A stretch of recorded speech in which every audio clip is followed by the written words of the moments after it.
It's not very uncommon that I'll have a discussion on foreign policy with a person who considers themselves right wing conservative, and I start to talk a lot about how we have to exit these wars and withdraw American troops from wherever we can.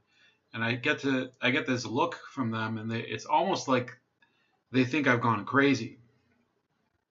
And I think it's largely because in some cases they know that I have served in the military over in Israel. But if I was going to look for the easy path and a path that would give me more and more validation from other people, I probably would be an interventionist. I would be a neocon, but it just doesn't really sit well because I didn't have a positive experience in the military. I still feel some of the health uh, connotations of it, health repercussions, I should say. Caused back pain, things like that.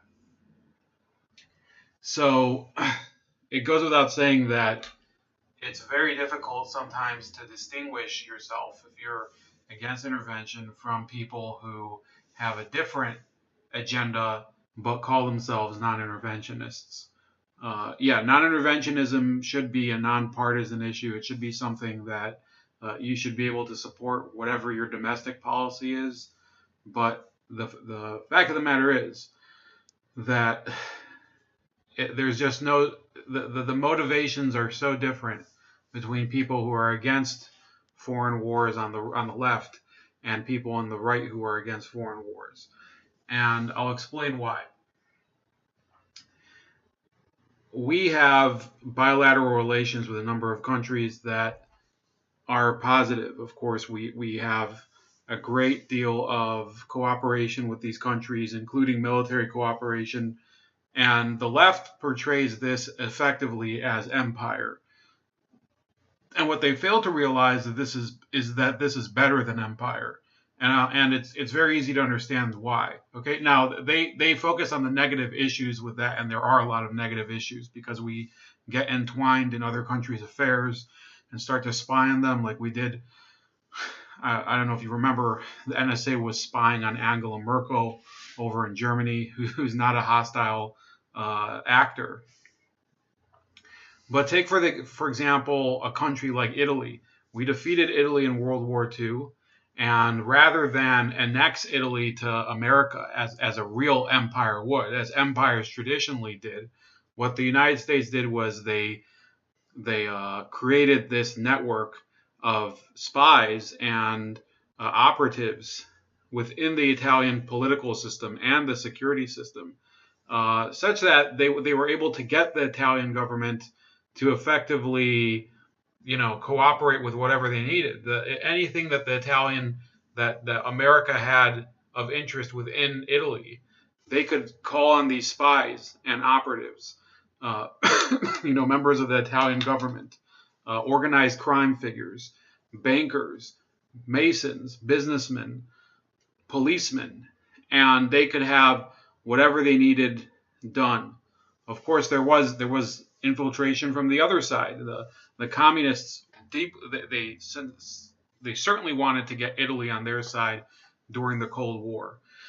So for us, it was a lot more cost effective to use these operatives and these would be stooges of the United States rather than actually manage Italy directly as an empire would, rather than have our military not only be deployed there, on bases, but to be patrolling the streets and controlling the country.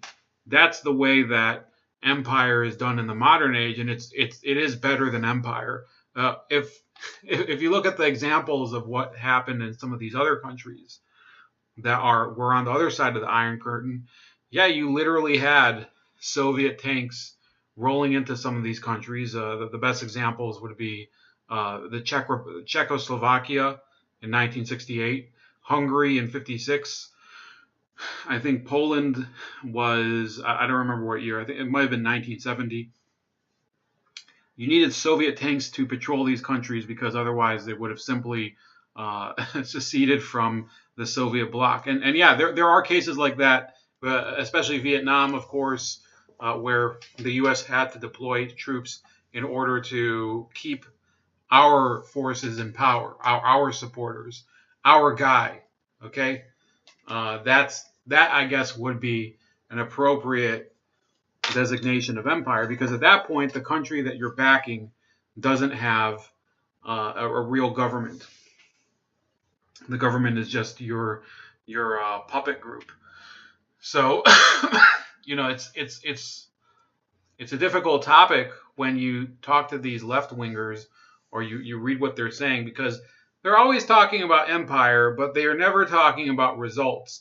And what they're not really only against intervention. When it's intervention by a country that they support on behalf of another country they support, they have no problem with intervention. So you have a lot of these people who are Americans who are supporting Russian intervention in Syria. And I'm not saying that there is no right for Russian intervention in Syria, but if you call yourself a non-interventionist, why are you for Russian intervention? Okay, what they'll usually say is, oh, but they're only fighting to, keep the sovereign government of the country in power. Well, that's what we were doing in South Vietnam. That's what we were doing when we, when we did things like put down certain coups in Dominican Republic and places like that.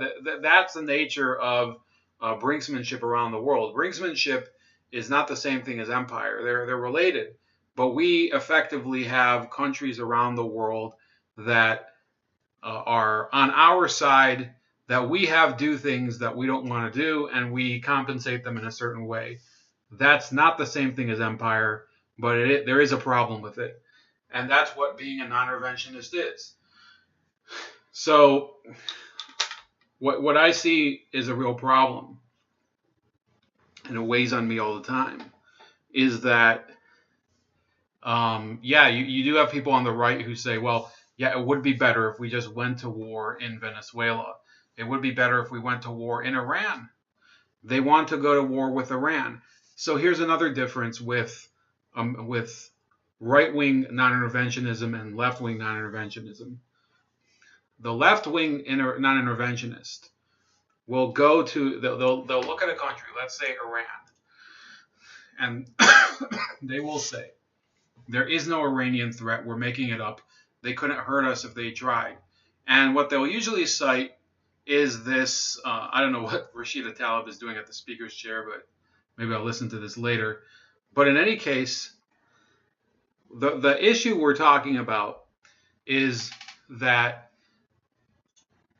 left-wing non-interventionists like to pretend that conventional forces are what determines real military might around the world. And the truth of the matter is that conventional forces are only part of the issue. You do have weapons of mass destruction. And the fact is that America has deployed those in the past, of course, Hiroshima and Nagasaki. You also have WMDs that can be stored as, different iterations. The dirty bomb, the suitcase nukes, things like that. Some of them are not exactly. Some of them are not truly, I'd say, as feasible as people think. They're more difficult to create and manage than has been portrayed in movies, but it's still something to weigh on your psyche if you're talking about interventionism, because while we might have more tanks, aircraft, more satellites, better weapon systems, better information systems, better spying and stuff like that. Well, one dirty bomb, let's say, I remember back in 2001, there was a guy who tried to detonate one in Philadelphia. I think his name was Jose Padilla. And that's a massive disaster. So, no, I think a lot of these left-wing non-interventionists, they're delusional, or they're just being disingenuous. They say, well, the conventional warfare is really what we're talking about. It doesn't matter this nonsense about, oh, they're a terror threat or whatever, because in reality we provoked them the whole time. That it does matter. It does matter. Believe me, uh, when your entire city block is irradiated because somebody detonated a dirty bomb, yeah, you're not going to be as non-interventionist as you were before. And that's why those of us that tend to be right-wing opponents of intervention, that's where our consideration comes in. We don't want to cause the repercussions of war on our country for situations that we know that there are threats that are not worth taking. They're not worth provoking that risk. Okay, it's not worth taking that risk. Sometimes, yes, we have to accept the fact that there are countries in the world where evil tyrants reign over their people and force them into misery in order to perpetuate their own supreme position in that society. And Iran is one of those places. I don't believe that the United States can force a change in Iran the way that some of these idiots like Dick Cheney and George Bush would have wanted. And I hope, that's why I still maintain hope in a president like Trump, that they'll try to employ means that will not get more people killed. And yet we also care. Those of us that are non-interventionists on the right, people who believe in free markets and free ideas and freedom of association and civil liberties, we don't want Iranian people to die. We don't want. By the way, we don't want Israeli people to die either. Most of us don't.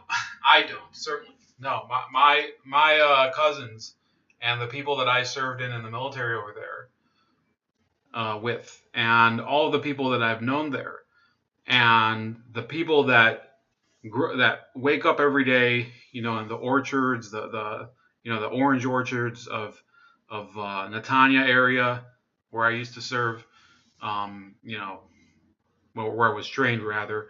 All those people, they wake up. There's no reason that I would want anything to befall them, but it still doesn't mean that I'm going to dive in blindly and support an action against Iran just because John Bolton is saying it, or because I hear something on the radio from some clown like Hugh Hewitt.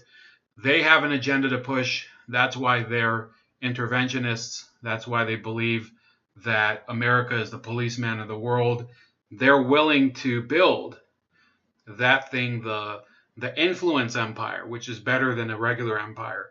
They want those countries to line up behind them because it does serve a financial interest. There is a financial interest in supporting a war.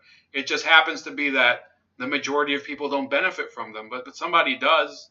And no, I think that there is something to talk about with that. You can't just ignore this whole pattern of countries that seem to consistently go to war, and the same contracts get laid out, and this aircraft gets built, and these weapons of war. Yeah, they're wonderful things, and they show the genius of the human mind. But you know what also shows the genius of the human mind? New drugs that cause diseases that we never dreamt of curing to be suddenly within reach of eradicating. New modes of communication. Uh, those are the things that are truly those are the ways that I think America helps the world. And God willing, one day we'll be able to have Iranians fly over here and interact with us the way they would with their own neighbors or whatever. Or we could go to Iran.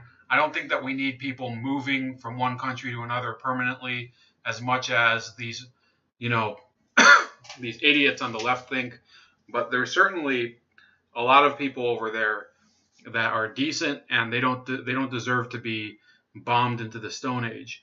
So yeah, I hope you guys are also keeping an open mind to what's going on right now. yeah, certainly there could be reason to intervene. Okay, I'm not trying to say that I'm an extremist where I say that I'm not a pacifist. I think that there are wars that appear to have logical causes, but you can't just accept what they're spoon feeding to you through the media, the same media that tries to sell you Snuggies and tries to sell you on this idea that Russia is trying to destroy us, and the same media that puts shows like Teen Mom on the air. That's about it. I'd like you to help me out by liking this video. Also, please share this video wherever you can. Please subscribe to the channel, and also subscribe to me on BitChute and on Minds. Also on Gab. You can find me on Subscribestar at Chef Leopard, and I'll talk to you guys later.